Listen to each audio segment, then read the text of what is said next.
Today we're going to look at trig identities. So we're going to be finished graphing for a little bit, and then we're going to move to identities, and then we're going to solve some trig equations. So identities are used to be able to solve our trig equations. So a trigonometric identity is an equation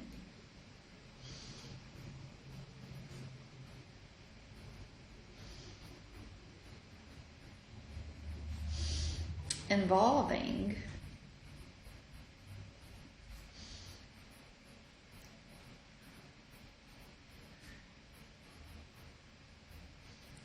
trigonometric functions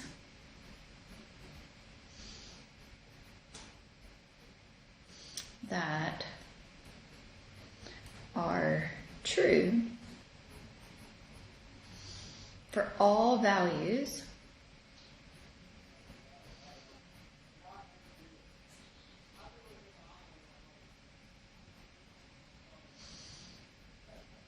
for which every expression in the equation is defined.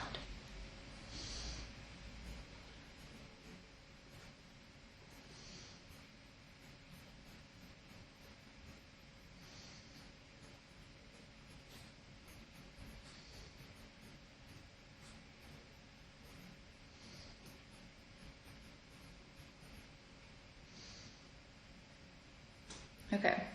So, identities help to evaluate functions, simplify functions,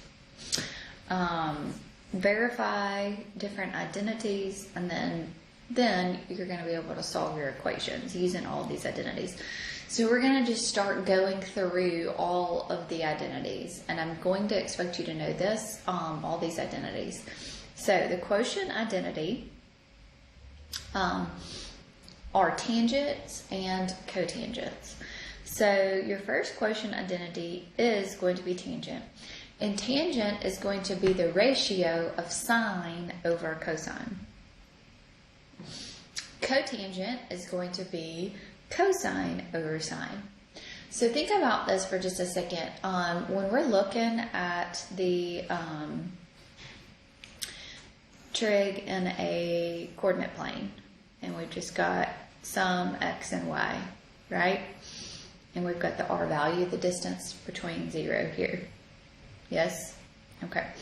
So remember, sine is y over r. Cosine is x over r. Tangent is y over x. So basically it's the ratio of sine over cosine. Okay? So that's how we can get that.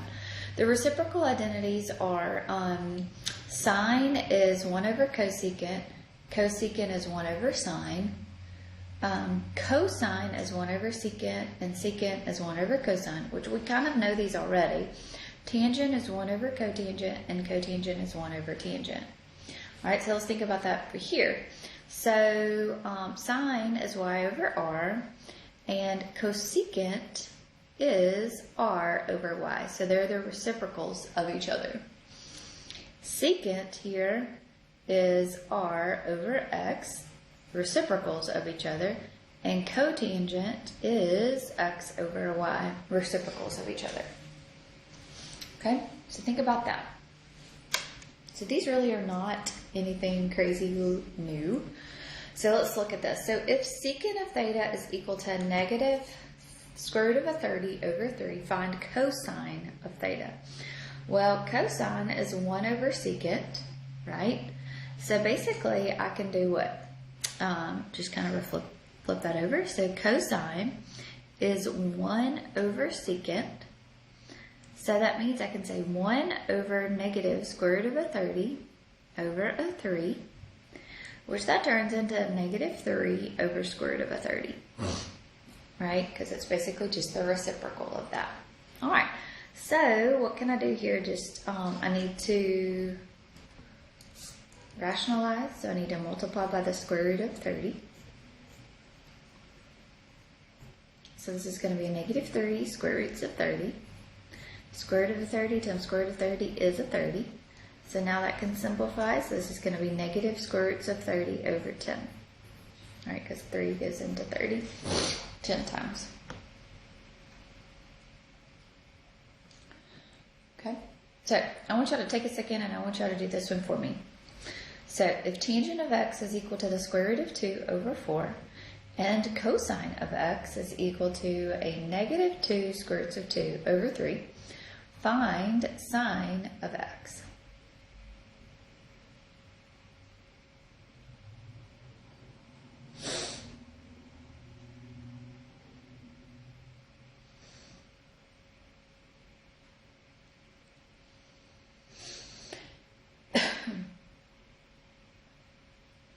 Okay, so let's think about this. We know that tangent of x is equal to sine of x over a cosine of x, right? So tangent of x is going to be square roots of 2 over 4. You can find sine of x. And cosine of x is going to be a negative 2 square roots of 2 over a 3. So, what will you do here?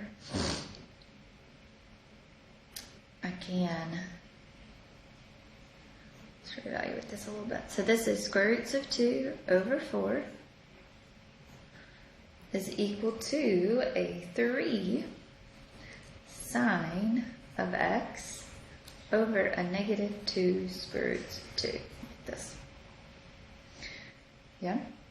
So if I multiply here, so I'm going to multiply by negative 2 square roots of 2.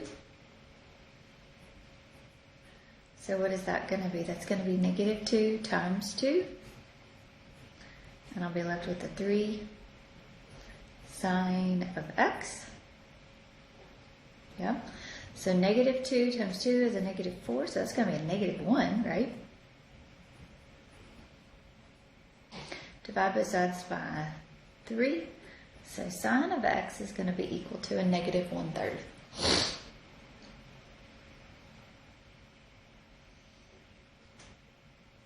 Good?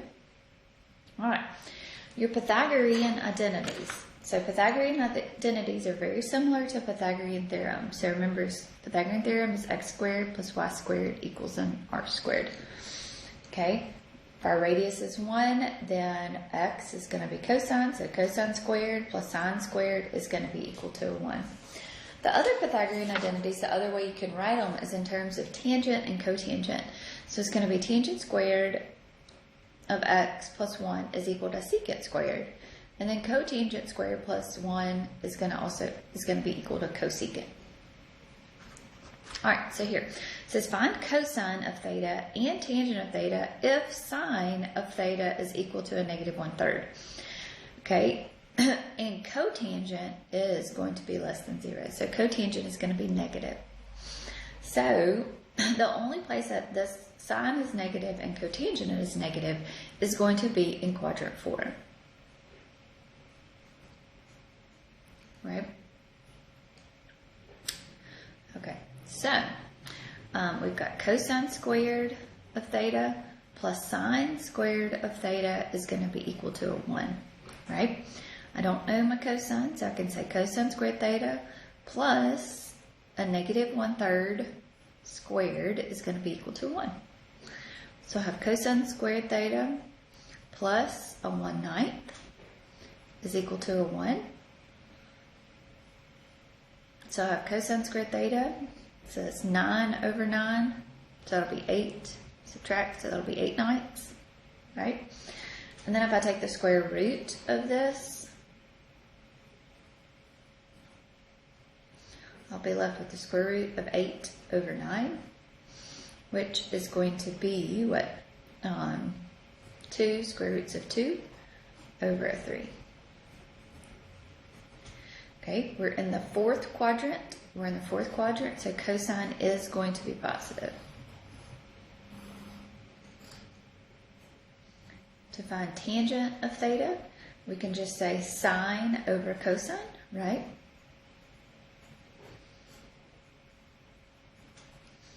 So sine is a negative 1/3.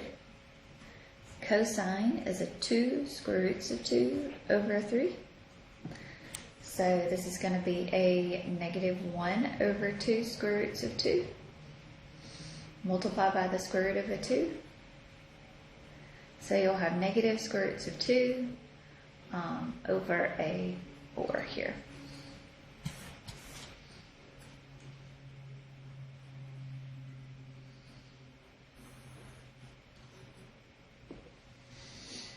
Okay. All right, I'll do the next one for me.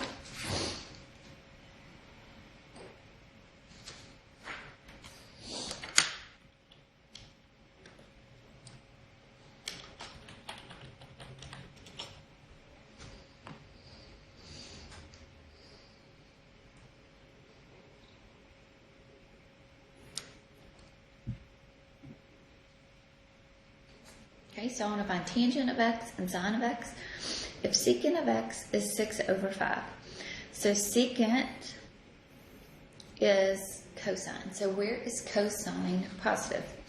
So cosine is going to be positive in quadrant 1, right? Remember, it's going to be your x values, and in quadrant 4. So where is sine positive? Only in quadrant 1. So this x value is going to lie in quadrant 1. Okay, so if I wanted to find tangent of x, I know secant of x. So remember, tangent squared of x plus 1 is going to be equal to secant squared x. So we'll have tangent squared x plus a 1 is equal to a 6 over 5 squared. So that is what? 36 over 25 minus a 1. So 36 minus 25 is a what? An 11. And then we'll take the square root. So tangent of x is going to be equal to square root of 11 over 25, like this.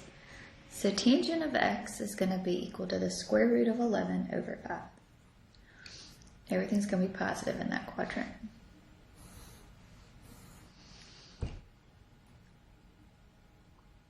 Good. All right, so if I know that secant of x is 6 over 5, then cosine of x is going to be 5 over 6, right? So if I wanted to find sine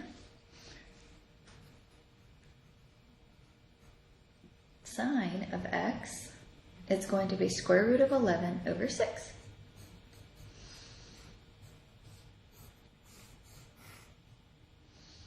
Okay, you can also use the Pythagorean theorem to try to find that one as well. So, but you know that it's going to be square root of 11 over that r value right there, right? All right, so cofunctions. So cofunctions of each other, sine and cosine, are cofunctions of each other. That means they've got 90 degrees separation between them. They equal the same value.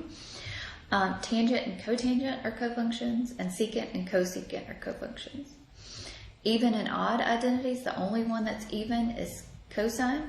We've already talked about this a little bit. And odd ones are sine and tangent, which means that cosecant and cotangent are also going to be odd. Okay?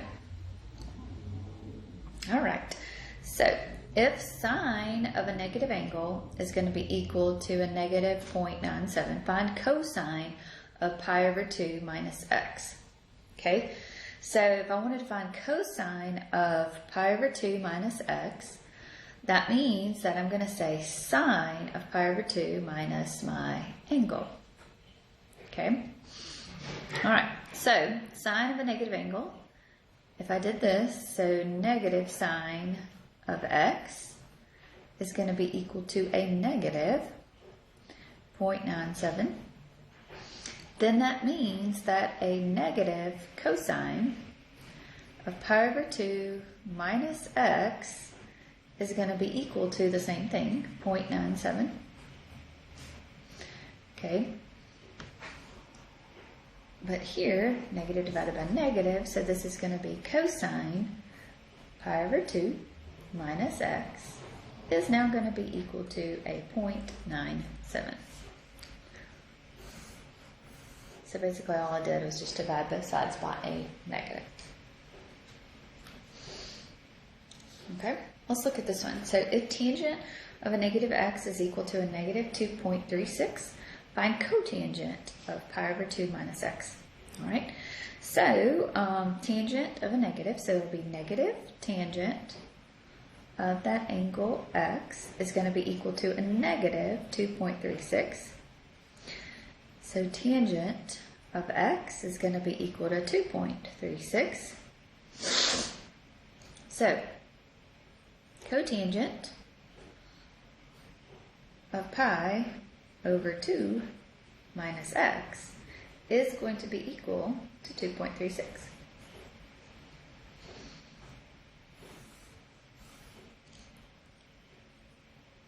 Okay. So these are your identities. So I want you, number one, to write all your identities out. I know you have them on these sheets of paper, but part of what I want you to do is put them together. So I want you to write your quotient identities. There's 2 of them. Your reciprocal identities. There's 6 of them. Your Pythagorean identities. There's 3 of them. Your cofunctions identities. There's 6. And your even and odds. There's also some 6 identities. So I want you to take a little bit of time and put this all together. Write these out, because if you don't write them out, you're not going to be able to memorize them. So I want you to write them on a sheet of paper. Write them out. Write them out. Because tomorrow we're going to start looking at verifying identities and simplifying expressions, and you have to know these identities. Okay? If you have any questions, let me know. Y'all have a good day.